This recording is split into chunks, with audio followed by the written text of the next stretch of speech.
Здравейте! Аз съм Божидар Димитров, кандидат за народен представител от листата на ГЕРБ, Бургас. По професия съм историк. Познавате ме като патриот. Роден съм в Созопол. Познавам проблемите на Бургаска област. Още римляните са казали: пътят е живот. Като ваш народен представител ще работя за довършването на магистрала Тракия и изграждането на магистрала Черно море и Южния пътен възел. ГЕРБ има компетентност. ГЕРБ има екип.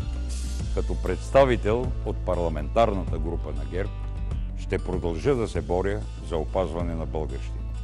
Историята на България се прави сега. Направете историята на родината ни.